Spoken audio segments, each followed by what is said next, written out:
High everyone, welcome back to my channel. আশা করি তোমরা সবাই ভালো আছো, আমিও ভালো আছি। আমি Jhuma, happy life with Jhuma চ্যানেলে তোমাদের সবাইকে ওয়েলকাম। আর আজকে বিকেল থেকেই আমি ব্লগটা শুরু করেছি, কারণ আজকের দিনে ওই যে মা সকলরা বাড়ি চলে গেছিলো বিকেলে। অন্য দিন যেতে পারিনি, বৃষ্টির কারণে কদিন থেকে যেতে পারছিল না, ওই জন্য আজকে বিকেলে চলে গেল। বিকেলে চলে যাওয়ার পর না, সত্যিকারে মা বাড়ি চলে গেছে, ভাইয়ের বউ চলে গেল, বিশেষ করে ভাইয়ের ছেলেটা চলে গেল, ওর জন্য মনটা খুব খারাপ লাগছিল। ওই জন্য মনটা খুব ভার ছিল। ওই জন্য একটু বিকালবেলায় মারা চলে যাওয়ার পর একটু চুপ করে বেলকনিতে নিজে একা একা একটু বসেছিলাম। তারপর দেখলাম না, ঘরের অবস্থা কিন্তু খুবই শোচনীয় ছিল। কারণ এক তো বাচ্চা, তার মধ্যে বৃষ্টি পড়ছিল, বাইরে সেভাবে বেরোনো যায়নি, তার জন্য না ঘরটা পুরো আগোছালো হয়েছিল।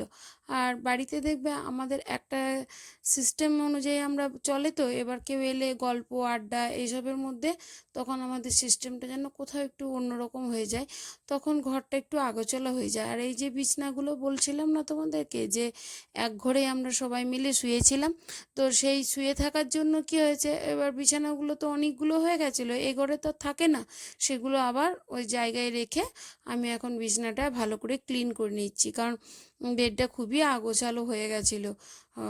দুপুরবেলায় সবাই মিলে একটু শুয়েছিলাম, গল্প করছিলাম, ভাইয়ের ছেলে ড্রয়িং করছিল, এসব করছিল, ওই জন্য বিছানাটা অগোছালো হয়েছিল। ওই জন্য বিছানাটাও ভালো করে একটু গুছিয়ে নিলাম, কারণ রাত্রে তো হয়ে গেছে, কিছুক্ষণ পর তো রাতের জন্য বিছানাটা করতেই হতো। তার জন্য ভাবলাম একবারে করেই নিয়ে ঘরটা পুরো একদম নিট অ্যান্ড ক্লিন করে নিই, তারপর দেখা যাবে। আর যেহেতু মারা এসেছিল, একটু তেলের রান্নাটা বেশি হচ্ছিল, মানে তেলে ভাজা এসব হচ্ছিল, ওই জন্য ঘরগুলো না কেমন যেন একটু তেল তেল হয়েছিল। আর আমাদের বাড়িতে না আমরা কেউই তেল মাখি না গায়ের মধ্যে, ওই শীতে একটু বডি অয়েল যদি আমি মাখি, আর আমার হাজব্যান্ড বা আমার ছেলে কেউই তেল মাখে না। আমার মা আবার খুব তেলে ভক্ত, সারাদিন রাত নিজের হাতে পায়ে তেল নিতে খুব ভালোবাসে। বিশেষ করে যখনই শোবে একটু তেল হাতে পায়ে নেবে, তারপর শুতে পারে, নাহলে আমার মায়ের কিন্তু কষ্ট হয়। তো সেহেতু যে তেল নিয়ে মা একটু হাঁটাচলা করেছে, ওই জন্য ঘরটা একটু তেল তেল হয়ে আছে, ওই জন্য ভাবলাম ঘরটা একটু মুছেও নিই। মানে টাইলস তো একটু স্লিপ করেও যায়, ওই জন্য দেখলাম যে না, একটু গুছিয়ে নিই। আর এখন এই সোফাটাও একটু গুছিয়ে নিলাম, কারণ সব বললাম তো পুরো ঘরটাই আগোছালো হয়েছিল, ওই জন্য ঘরটা একটু গুছিয়ে নিলাম। আর মায়ের জন্য মনটাও খারাপ লাগছিল, কারণ মা যখনই থাকে, আমার মা খুব গল্প করতে ভালোবাসে, তাই অনেক গল্প হচ্ছিল। তো আর আমাদের দেখবে বড় হয়ে গেলে মা মেয়ের সম্পর্কটা এমনই হয়ে যায় যে দুজনে দুজনের খুব ভালো বন্ধু হয়ে যায়। ওই জন্য মায়েরও হয়তো কিছু মনের কথা থাকে যেগুলো আমাকে বলে, আবার আমারও কিছু মানে মনের কথা থাকে যেগুলো আমি মাকে বলতে পাই, কারণ আমার কোনো বোন নেই। বোন বলতে আমার নিজেরও নেই, আমার কাকু জেঠু কারোরই মেয়ে নেই। এবার যেহেতু আমার কোনো বোন নেই, তাহলে আমার তো আর কেউ নেই বলার মতো। বোন থাকলে তাও একটু বোনের সঙ্গে শেয়ার করা যায় তোমার সমস্ত কথাবার্তা, কিন্তু আমার তো বোন নেই। আর ভাইরা কি অত বোঝে না, ওরা সংসার করে ছেলেরা, কিন্তু সংসারে অত কিছু বোঝে না। তার মধ্যেও তো ব্যবসার প্রচুর চাপ থাকে, ওকে কিছু মনের কথা বলবো, সেটাও শুনবে, সেই সময়টুকুও নেই, আর সেইটুকু ও বোঝেও না। বিশেষ করে আমার ভাই এই সাংসারিক দিক থেকে একটু কমই বোঝে, ও এইসবে অত মাথা ঘামায় না। ও নিজে কামায়, সে যার যা দরকার বলো আমি দিয়ে দিচ্ছি, এইটুকুই ও জানে, আর এর বেশি ও দায়িত্ব নিতে পারে না। তো সেহেতু মায়ের সঙ্গে সব কথা হয়, আর ভাইয়ের বউয়ের সঙ্গেও একটু একটু হয়, কারণ কি ওর সাথেও আমার একটু মনের মিল আছে, একটু আমাদের দুই বোনের মতোই একটু মিল বলতে পারো। তাই ও হয়তো অনেক কথা আমাকে বলে, আমিও অনেক কথা বলি। কখনো হয়তো মায়ের প্রতি অভিমান হয়েছে, সেগুলোও বলে, সেগুলো আমি আবার নিজে মাঝখানে থেকে একটু ঠিক করে দিই, ওকে বুঝাই যে মা হয়তো তোকে এভাবে বলেনি, মা এইভাবে বলতে গেছে, তুই বুঝতে ভুল করেছিস, বা মায়ের এটা বলা ঠিক হয়নি।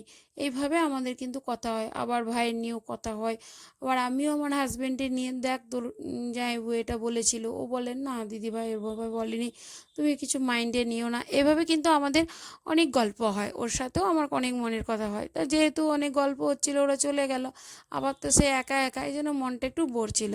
আর এদিকে রান্নাটা আমি খুব তাড়াতাড়ির মধ্যে করছি, কারণ ওই যে বসেছিলাম, ছেলে একটু রাগিয়ে দিল, বলল কি, এই রে তুমি তো বসেছিলে, এবার রান্নাটা খাবার ডিনার হতে অনেকটা দেরি করে দেবে। আমার সেই রাগ হয়ে গেল, দেরি কেন, তোকে তো আমি টাইমেই দিই। ওই জন্য তাড়াহুড়ো করে ওর সঙ্গে একটা চ্যালেঞ্জ হয়ে গেল যে তোকে 10:30টায় দিই, 10:30টাতেই খাবার দেবো, কীভাবে দেবো দেখে নে। তো ও বলছে, না হতেই পারে না, তুমি 10:30টার মধ্যে কিন্তু আমাকে খাবার দিতে পারবে না, অন্তত 11টা বেজে যাবে, আমি দেখে নে তোকে 11:30টাতেই দেবো। তাই আমি কিন্তু খুব চটপট চটপট করে খাবারগুলো বানাচ্ছিলাম যাতে ওকে আমি টাইমের মধ্যে খাবারটা দিতে পারি। কারণ এটা একটা কম্পিটিশানও বলতে পারো, যে টাইমের মধ্যে মানে মজার ছলেই একটা বানানো হলো। আর এদিকে তোমাদের দাদাভাই সমানে ঘড়ি দেখে বলেই যাচ্ছে যে এই টাইম হয়ে গেল, এই টাইম হয়ে গেল, তুমি কিন্তু পারবে না। এই নিয়ে কথা হচ্ছিল, তো সেই নিয়ে তাড়াতাড়ি করছিলাম। আর একটু রেগেও ছিলাম, ওই যে মায়ের জন্য মনটা ভার হয়েছিল বলে একটু খিটখিটে হয়েছিলাম, যেহেতু ছেলে বলে দিয়েছে। আর ওই জন্য মাথাটাও একটু গরম ছিল যে না, আমি বানিয়েই দেবো, আর আমার তো একটু মনটা খারাপ, তো তার জন্য তুই কেন এরকম বললি, ওই জন্য আবার তাড়াহুড়ো করে করছে। আর ওরা কিন্তু হেসেই যাচ্ছে, ওরা হাসছে বলে আমারও মাথাটা ততটাই গরম হয়ে যাচ্ছে।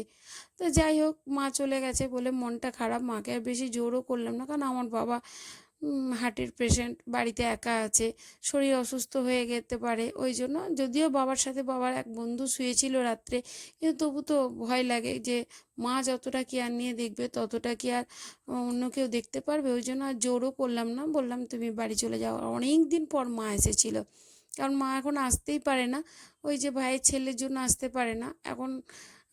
ছুটি ছিল বলে আসতে পেরেছিল, তাই আমার ভালো লাগছিল। মানে দেখবে একরকম না এলে মনটা একরকম হয়, আবার যখন আসে তারপর চলে যায় না, তখন মনটা এক খারাপ হয়। এক আসছিল না, সে একরকম কুলিয়ে গুছিয়ে মনটাকে মন বুঝিয়ে আমি আমার মতো চালাচ্ছিলাম, যে মায়েরও সংসার আছে।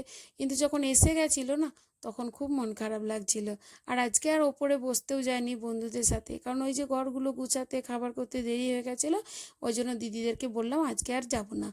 আর এই যে আমার খাবার কিন্তু রেডি হয়ে গেছে, একদম টাইম মাফিক হয়েছে, একটু 2-4 মিনিট এদিক ওদিক হয়েছিল। তোমাদেরকেও একবার ঘড়িটা দেখিয়ে নিই, তাহলে তোমরাও বুঝতে পারবে যে আমি ওকে টাইমেই খেতে দিয়েছি।